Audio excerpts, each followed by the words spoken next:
guys, this is Dolly.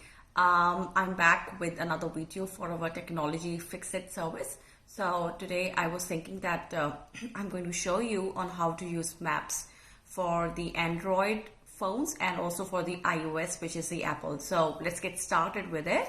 So this is an Android phone, and you would see that there is Google Maps on it. So you click this icon, and when you click this icon, it shows you this page which on the top says search here. So you write the address here, and when you click this one, the keyboard pops at the bottom. So you could write the address here. So here I'm thinking about writing the address of a center, Bala Bala Community Center. So I'm going to write the name of a center, B-A-L-L-A spacebar B-A-L-L-A.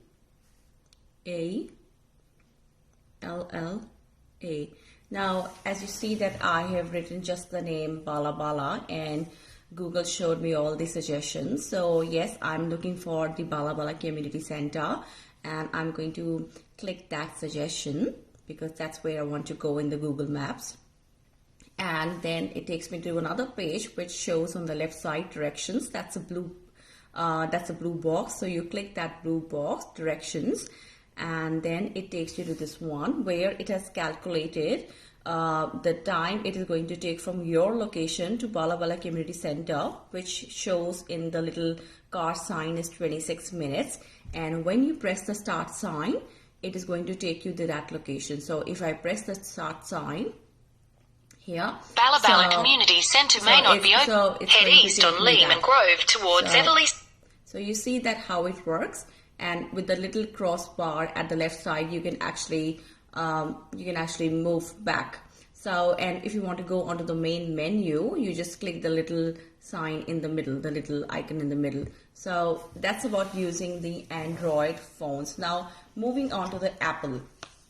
So I don't have an Apple phone with me, but I've got an Apple tablet, and the functionality of Apple tablet is almost the same as the Apple iPhone. So if you want to use maps in Apple, how do we do that? So in the Apple, you are going to find something as maps. So click that one here, the maps, and it shows you this page, which at the top reads search for a place or address. So you click this one, and you could write anything that you are looking for, the name of the destination where you want to go. I'm sorry, my iPad is a little slow. Oh, here it is. So let's say I want to go to the Melbourne CBD. So you must have seen that when I clicked the top bar, the blue cursor came in and the little keyboard popped at the bottom.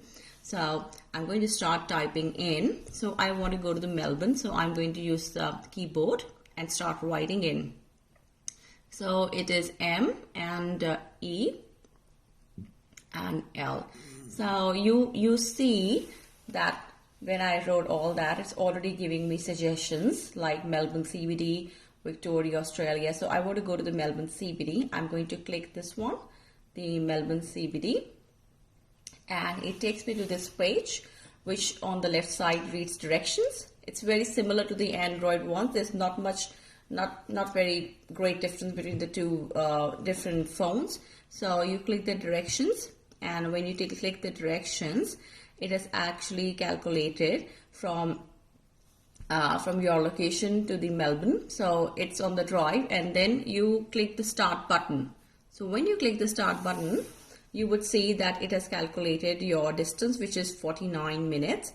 And if you could move your two fingers together, you could have an overview of the whole map. So yes, that's our location, the green one where I'm right now, and I'm going to the red icon, which is where I want to go.